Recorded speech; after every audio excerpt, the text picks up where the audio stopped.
Hello, hello, and welcome to 1000 Lives Part... we are in our secret spot, going to meet up with Luce. Luce. I already told you, it's purposeful. Seriously? All those changes between right, left, white, black, tall and short, I think you're just trying to look intelligent without a real clue as to what you were doing. Yeah, not a clue what I'm doing. It had to be contrasting. Why do you care what I do and don't write? Yes, that's right. I write and show her, she draws and shows me. So we're on the same page? It's already been a while since our first meeting in the library began, and to no one's surprise, the last thing we're doing is getting work done. It's more like we're having an argument that will never end.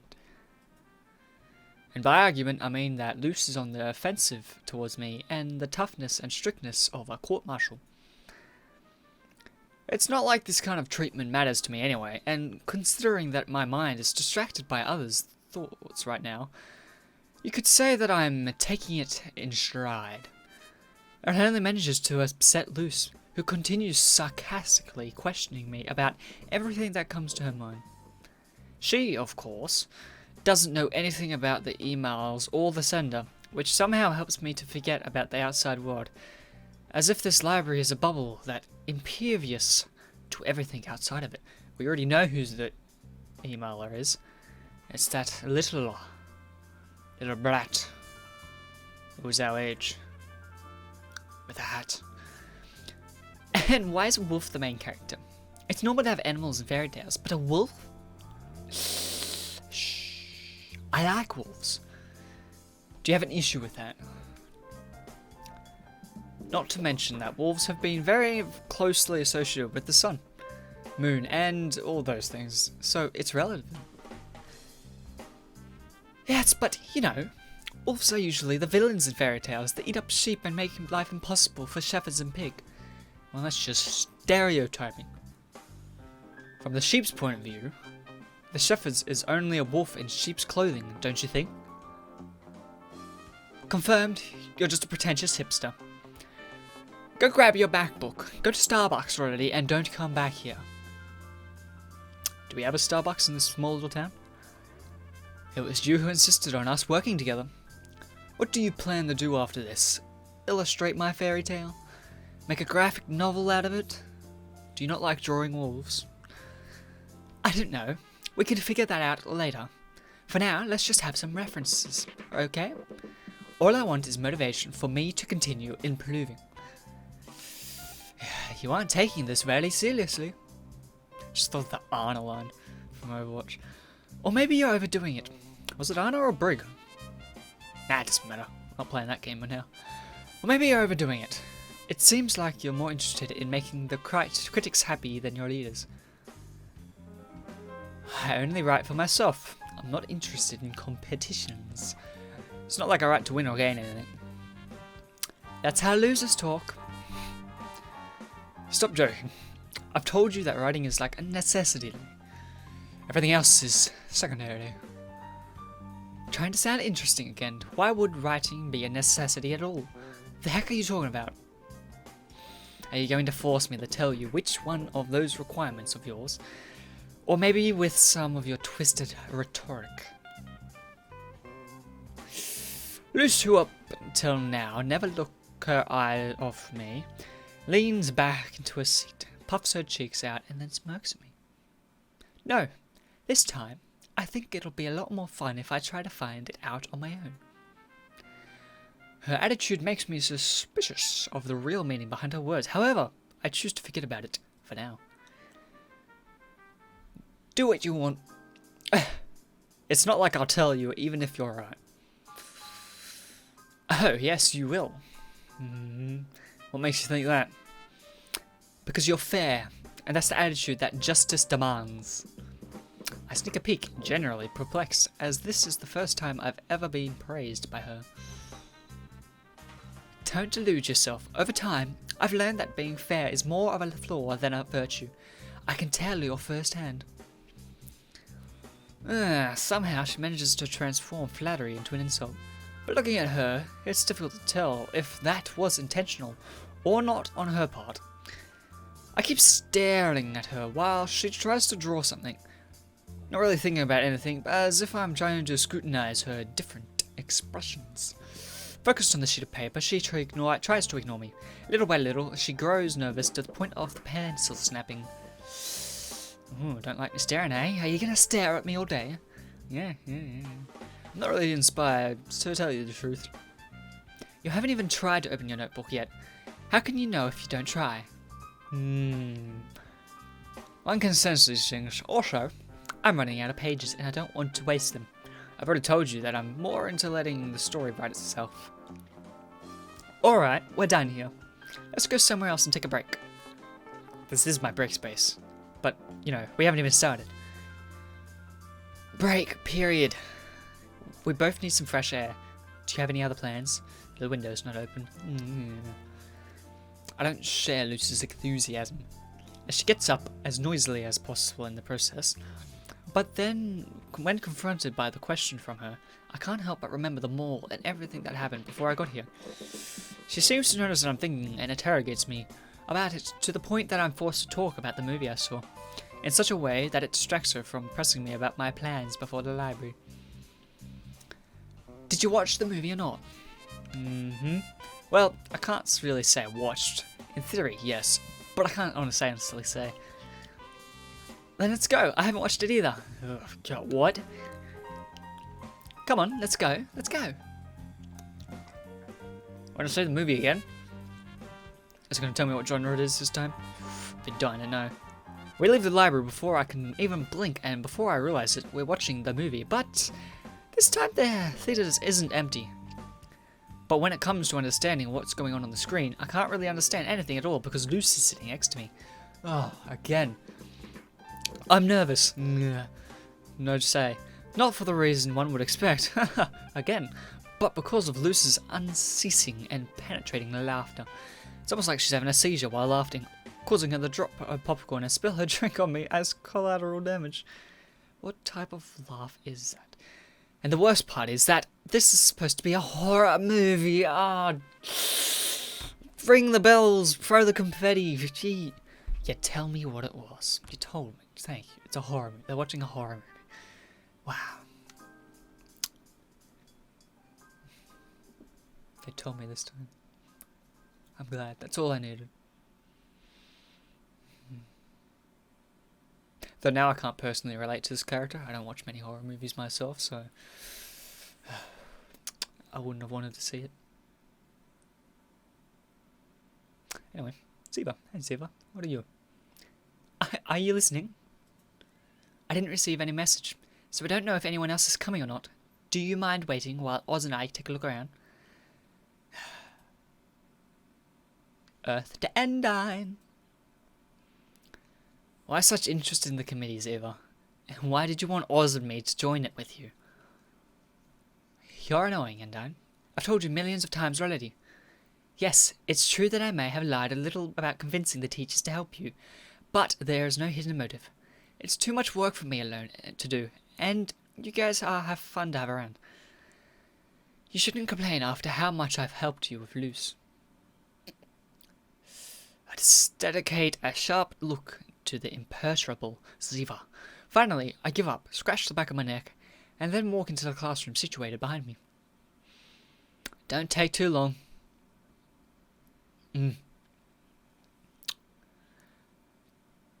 Our group is once again visiting an art institute in order to establish the damned committee, once and for all.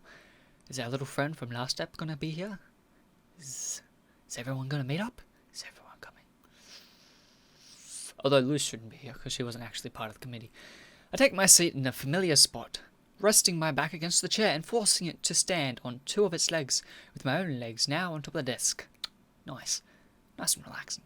I lose track of time as I look at the ceiling and acrobatically twirl a pen between my fingers. Eventually, the door of the classroom finally opens again. Ha! Back already?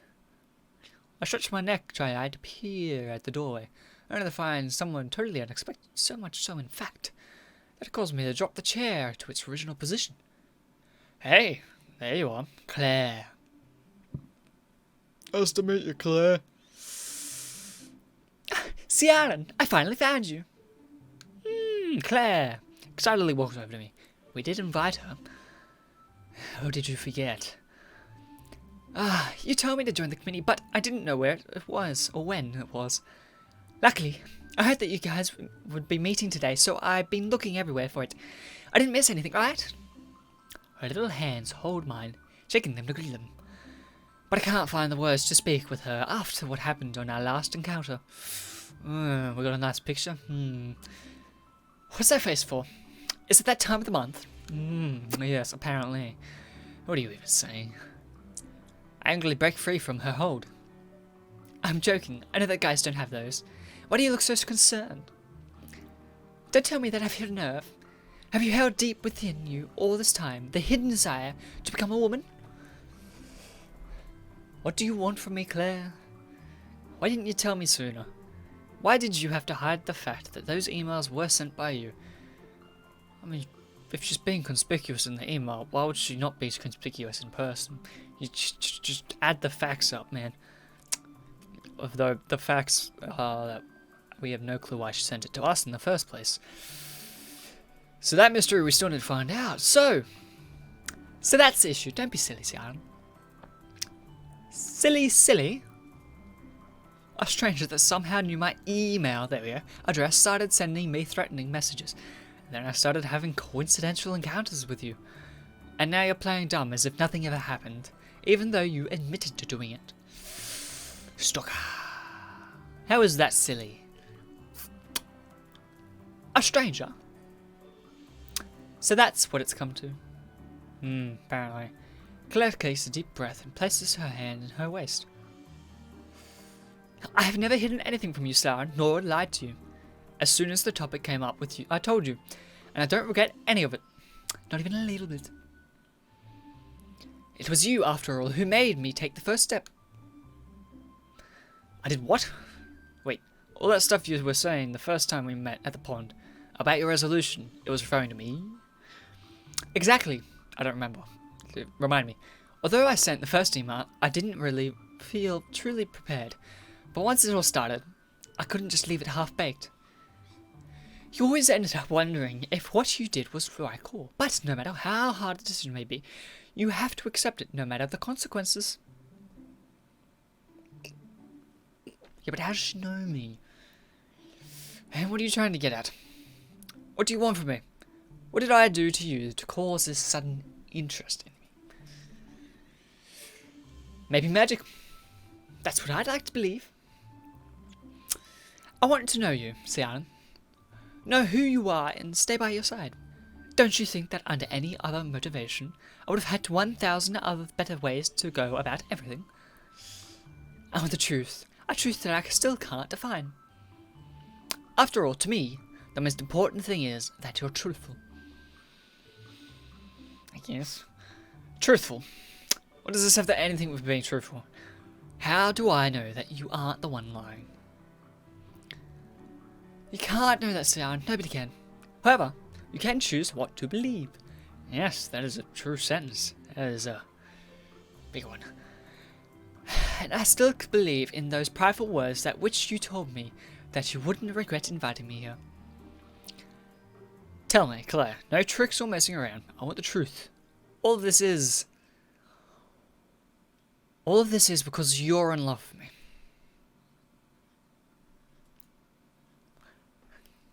I don't know. But I'd like to believe that it was love at first sight. Wouldn't it become a perfect story that way? Well, it suddenly seems to begin spinning at double its normal pace. I have too many questions with blurred answers of no value or resolution. Flee! Get away from here. Forget her. Make her disappear. Both of those are logical ideas that come to my mind. Not practical. But then there's Claire, slightly embarrassed and hiding under her brim of her hat, which she's wearing inside, very odd, with a charming giggle easier all of my doubts. I have to answer, prepared on my lips, but I'm interrupted by the always ready to pester me entourage. Ah, hi Oz. We're here because we came. Oh, ha. Please, legs up! What do you want about us? What the heck are you doing now, Oz? There's someone with Pt9. It's... Oh no, it is you. I thought that was Oz speaking. It sounded... I don't know. Seemed out of character for some reason. There's someone with Pt9. It's a girl. Twit and Dimwit popped up at the best possible time, and immediately they reacted to my surprising companion. Yes, perfect timing. Yeah. Oh, you must be Ciaran's friends. The idiot and the witch, if I'm not mistaken. No, perfect description. It's just a little girl. False alarm. Deactivating potentially hearty analysis radar. Wait, did she insult me? Pt9, you know that it's a crime to get with minors, right? I never would have expected this fetish from you. And telling her lies about us too. They're not lies. They're truth. You got what you deserved to stop complaining. For starters, this girl is the same age as you. She's... I paused for a few seconds during the introduction. Both Ziva and Oz look at me curiously, and Claire repositions her face to gaze at me, preparing herself for whatever it is that I may say about her and the consequences of such. This is Claire Argus, our friend. She studies here at Anate, so I proposed that she could join us with this committee thing, and she accepted. Well, wow, really? Now that you mention it, she does seem familiar. Maybe from when I was studying here. Nice to meet you, Claire. I'm Ziva Shani. And the guy standing next to me is named Oz Eldon. Oz? Tell me it isn't true, Companero. This girl can't be the same age as me. You're running everything I have ever believed in. All of my standards gone with the wind. I love hot women of all different body types and fashion style, but I've always avoided eating the unripened fruits as a gesture of my gallantry as a gentleman. If you show me such a creature that is born of both worlds, what should I believe from now on? What now stops me from becoming a monster? There shouldn't be a god capable of such a creation. See? An idiot. Told you. Certainly. Even more than I've expected. Hey, Ciaran. It was unnecessary, but I'm thankful that you didn't tell them everything about me. With Oz making a ruckus in the background and Ziva trying to stop him, I can't help but sigh after Claire's words. I didn't want to break that which I alone made, nothing more. Consider this a truce, but there's still more I want to know, okay? That's okay. Especially when there's things I want to know about you too, Ciaran. As soon as she finishes her sentence, Claire introduces herself to her new colleagues, and I stay out of it. Did I do the right thing? I don't know. It seems like I'll never know what's going on whenever she's nearby. Ah, and one more thing, Ciaran. Don't ever put your nasty feet on my desk again. I have to learn there, you know. This is your desk. But I'm sure that it'll never be any good. Taking some random chairs, we sit in what happens to appear to be a circle, situated close to the blackboard. Ziva tells us that they managed to find Luce, and that she'll be here in a minute. She is coming here. And it's precisely when we're talking about her that the door opens. What about the other guy that was meant to be filling in for Luce? Hello, everybody. Sorry for the, wait. An exhausted Luce opens the classroom door, and she's pulling the arm of someone I'm unable to see. They seem to be arguing about something in hushed whispers, making the atmosphere heavier for each second. Each extra second that they make Wes wait. Is it the guy that's meant to be here? My classmate here has some issues, and he... Sorry, not he. And asked me to come to the committee alone again today. But you brought them... What? However, we managed to resolve the problem in time, and he agreed to come here by himself. Hey, there's a dude. Right? This addresses the figure on the other side of the door, who's making it hard for her to get inside the classroom. Wait, him? Her? Did I just read that right, or am I man. Kerfuffle. Everyone else in the room shares the same foreign feeling from watching the scene unfold, except for Ziva, who scratches her head bashfully, as if she already knew that something like this was going to happen. The unknown was with her friend. The unknown person finally makes their way inside with slow, heavy steps. His hands are tucked inside his pocket, and he lets out a loud yawn. Ugh. Ziva already knows him, but allow me to introduce him anyway. This guy is Dins de Cluz, or Dennis. Dennis, these are the guys that came from Pt9 for the committee. Is that what our school's called? Pt9? Whatever. Dennis greets us by raising one of his arms in a slow and deliberate gesture. His stooped back, scruffy hair bags under his eyes, and wrinkled shirt gives off a careless first impression. Are we going to see him, or is that the only description we get? His eyes shoot around the room. Sensitive to the light, he blinks as if he's waking up from a comfortable dream, until they finally settle on me, followed by a clumsy greeting to us. Ah, hello! Looks like her brother. He.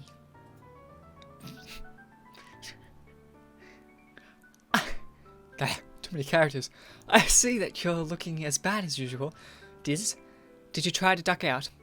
You could at least greet everyone properly. Don't be such a lazy ass. A pleasure to meet you. Oh, wait, no. A pleasure for you to meet me, Dennis. Ah, yes. That sounds more like him. If you're Ziva's friend, then allow you to be my friend too. My name's Oz, and my companion here is Sian. But everyone calls him Sia because it's shorter to say. What's up, Sia? How's it going? Yeah, his greeting catches me by surprise. He gives me a beaming gaze that makes it difficult to guess his intentions. I guess I can't complain. How are you? Excluding the fact that I'm trying to run away from a certain lady who wants to bring me here, dead or alive, I'm perfectly fine. Better than ever, I dare say. I don't know what your mean is. You came here all by yourself, didn't you? Yeah, whatever. How long is this thing going to take anyways? 3 people on screen, this is the most I've ever seen. I'll remind you that it's accepted without complaints when I asked you to join. You accepted? I don't even remember. I probably only accepted so you'd shut up. Just like I did with Luce. You girls can be such a pain in the ass sometimes. Have you no shame? Hope that looked good. Dennis seems to fit in with the group pretty quickly. Probably because he already knows most of its members. I, meanwhile, take a look at my left towards Claire, who has her eyes on the floor as she plays with her end of the skirt, just like I saw her do in the recent past when she was nervous. What's wrong? You look pale.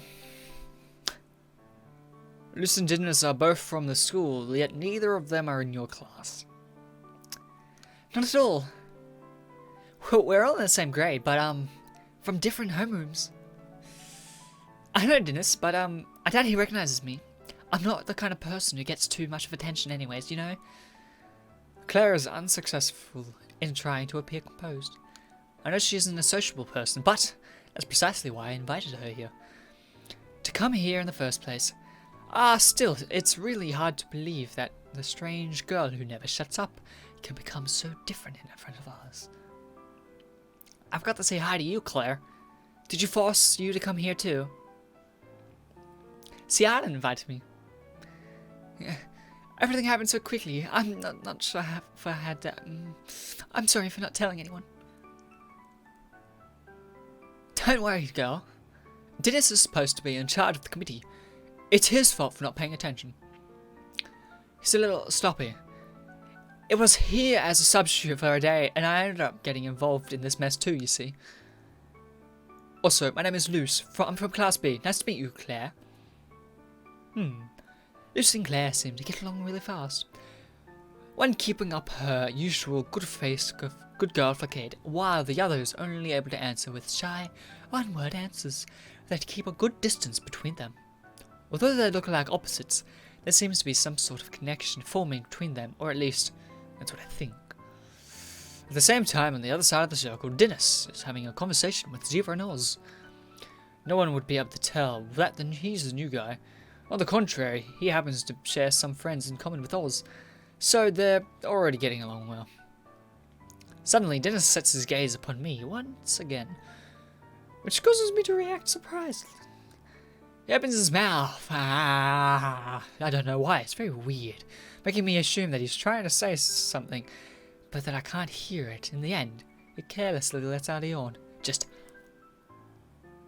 I shake my head and chuckle.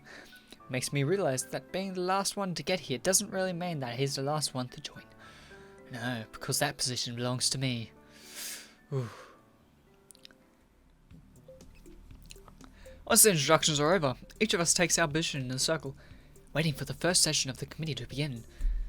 None of the attendants except Ziva have any interest in knowledge of the issues we should discuss in the meeting, so Ziva herself becomes the committee's spokesperson after clearing her throat and starts with an introduction to the basis.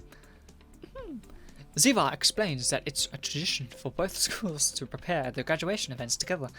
This year, Jane will be the host school, so we're the ones who need to make sure that everything works as it should. She gives us a sleep-inducing lecture on diplomas, speeches, invitations, parties, and God knows what else. I don't really pay attention to it, and I'm not the only one. It's good. You only need to take a quick peek around the room to see the apathy. Dennis is fast asleep, making small grunts and snoring noises from time to time. Luce takes the opportunity to draw a mustache on him with a permanent marker, as she has for some reason. Claire trying to hold her laughter in while watching the other two, and hiding beneath her hat as usual. And Oz and I are chilling and playing cards, unaware of our surroundings. Man, Ziva must love this. Is there anybody paying attention at all? Why are you guys all playing cards right now? See how Rose has a deck on him. It comes in handy for moments like this. Yeah, come on, let's play some Go Fish and some Blackjack. Let's go, whatever you want.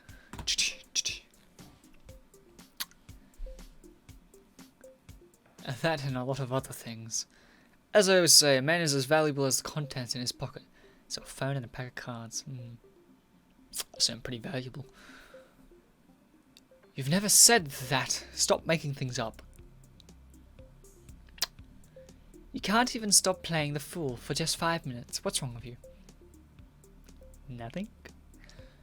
These guys have no manners whatsoever. You can't count on them for anything. That's right, You two would have more credibility if you weren't drawing a mustache on Sleeping Beauty over there. What's going on? What were you doing with that marker, Luce? Dennis wakes up, bringing his hand to his nose when he feels that something is amiss, and immediately goes to the restroom to check a mirror. A blink later, he returns with an unsettling look on his face and rushes towards Luce. What have you done? Have you seen this? You drew the mustache in a different color than my hair. Now they don't match. Quickly, use the other marker that I have with me to fix it. Mixing them should make the correct color. I mean, if you can't rub it off, at least it's got its priorities straight. That's what you're worried over? Yeah. Come on, Ziva. In the end, we're all going to do whatever you want us to do. Don't be like that. Alita crosses her arms with impatience and discusses as she gives off a small sigh. Part of her wants to get mad at me, the other wants to control herself in order to earn a place in heaven. That's exactly what this is about, Undyne. We're gathered here for a reason. Catch my drift? Catch my drill? Of course you can. Let's go, Commander. Let's do it. Keep your pants on. I don't know what you mean, Ziva, so let's get serious. It's hard to believe that when you say it while drawing a pair of sunglasses on Morpheus's face. Ignore him, Luce. He's just jealous. Keep going. You know what? It's not fun if you let me do whatever I want. You can fix it yourself. Don't leave it unfinished. Now it looks like a monocle with my arm. That makes no sense. I need someone else to finish it. Claire, are you interested? No thanks. Why did you hide under your desk before responding? Ah, yes. As I was saying, I remember meeting with some of my friends from my basketball team during last year's graduation day to play one last game in the courtyard as farewell to the graduating members. I know it isn't anything special, and that not everyone will be interested, but maybe we could do something like that officially. In addition to everyone else, of course. Everything else. This proposal manages to intensify the debate, creating a storm of ideas in which everyone gives their own version of what they believed would be the best way to say goodbye to our school. I mean, I had a soccer match for one of my last things in school. That was interesting. Some ideas are more ridiculous than others, or even possible. Taking into account every source, the truth is that I consider all of it excessive, and I assume that everything will end with an all-night grad party at a locally rented building like every other year. After tossing out ideas, everyone seems to reach the consensus. Everyone, at least those who were listening, proudly give their approval. Is this okay with you, Endine? Can you see yourself participating? I mean, I already played a basketball match. I think I can do this. It may be my taciturn attitude that causes all eyes to fall on me after the discussion, as if they were looking for an endorsement that they don't need. You're going to do whatever you want, right? I told you before that I'll just follow along. No matter what you decide to go, Ziva, but don't get used to it, okay? Ziva takes an eternity to smile, with a heavy, satisfied look on her face. It makes me feel like that she thinks she's won some sort of battle that I didn't even participate in, forcing me to avert my gaze. This can't be good. The dialogue, or more like chatter, gets longer and goes off topic to unfunny jokes that for some reason still make us laugh non-stop. Well, when you're in a good mood, let there be laughter.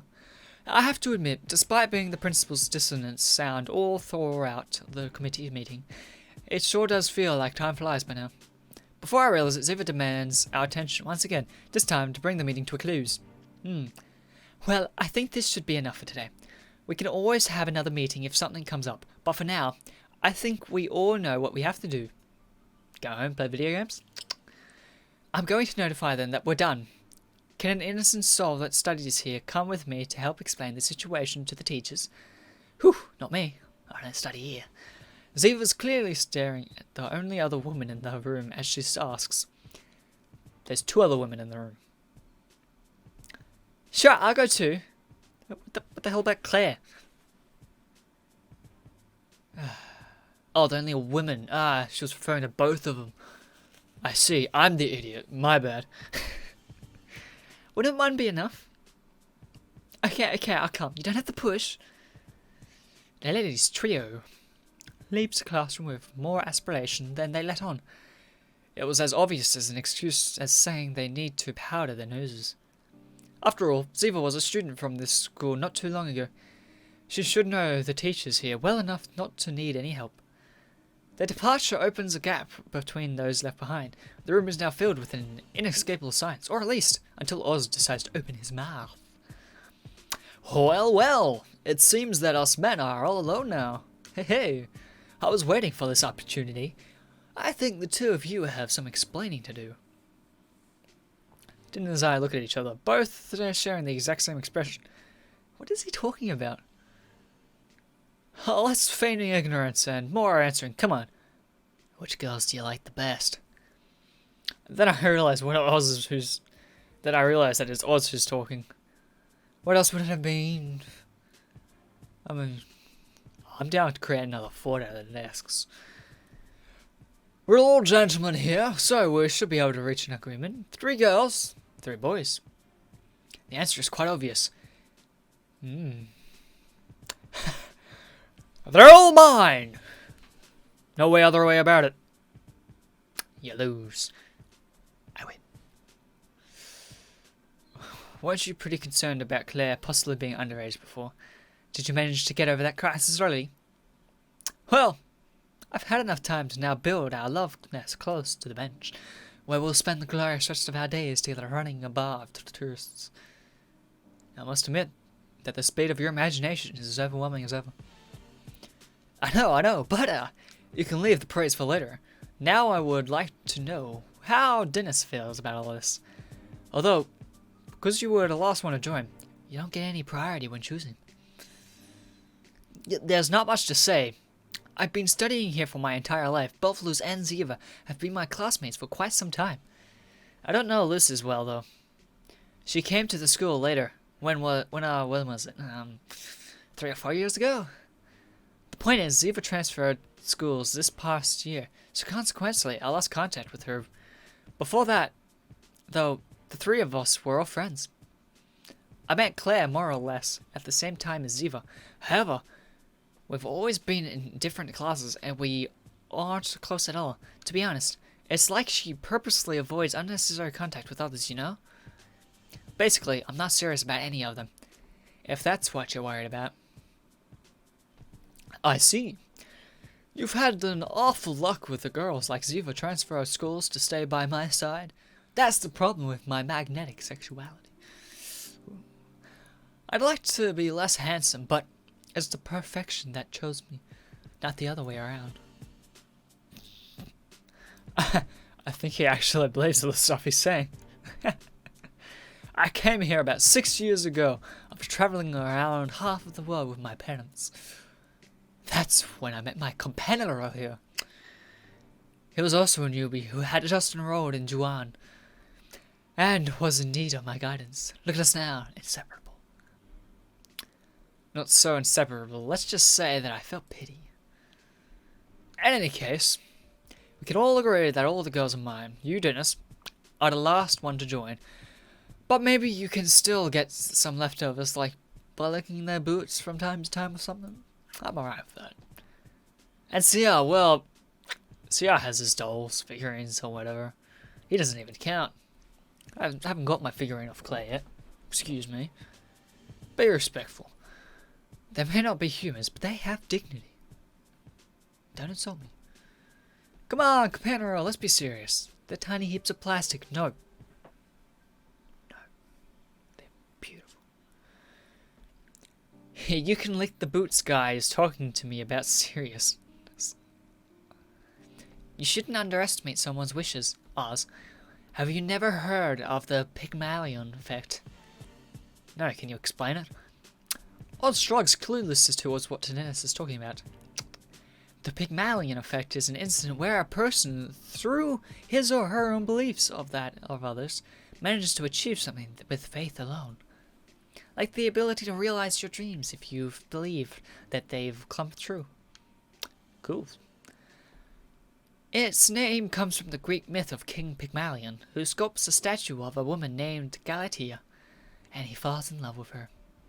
His love and desire to be with her is so strong that Aphrodite, the goddess herself, answers his prayer and brings Galatea to life. Ooh. Are you telling me that if you believe hard enough, you can make plastic figurines come to life? Of course I am not. Myths are simply stories that have a lot of variations to unknown origins. In any case, if this is the version that has been passed on for generations, there must be a reason, right? I'm unconvinced. No matter how you put it. What do you think, CR? I mean, me. My figurines, I love them. But you are both crazy, and even more crazy than the old Greeks, apparently. We're back, guys! Hey. Siva happily walks into the middle of our conversation without paying any mind to how important that what we men were discussing might have been. But it's not like we have anything else to discuss anyway, so the three of us settle down and let Siva speak. Ah yes. Speak, O grateful one. Where's the words of our wisdom? We're finished for today, so you can start tidying up the classroom before it gets late. Contrary to Siva's enthusiasm, the two girls accompanying her share a disconcerted expression as they enter. Both of them look at me, one reflected on each of my eyes, but it's Siva's voice that wakes them up and causes them everything to return to normal. What are you both looking at me for? What do you want? What do you want from me? The meeting ends, and even though we only talked I still feel totally exhausted. When they propose that we hang out a bit longer, I have to politely decline their invitations. I'm not the only one who goes home instead either.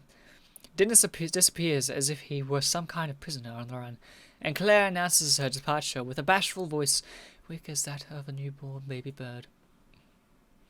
Each goes their own way, taking different paths even though our town is exceptionally small. But it doesn't take long until I have my first re-encounter. Hear a certain voice the way it's meant to be, and not the shy, fake one she'd feigned only minutes ago. Woo! Wait up, Sian!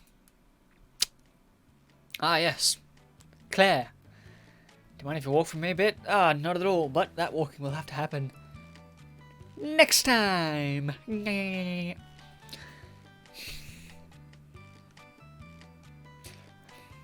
Anyway, goodbye. Nice. We've had everyone in one room. All the characters. No one I'm forgetting, is there? I mean, you technically can't substitute teacher as one. All the scene characters, anyway. We haven't gotten them all in a line, though, yet. So that's our goal. What do you want? What could you ever possibly need, Claire? A response to what we were talking about before everyone interrupted. That's right. I'll give you that response, hopefully, next time.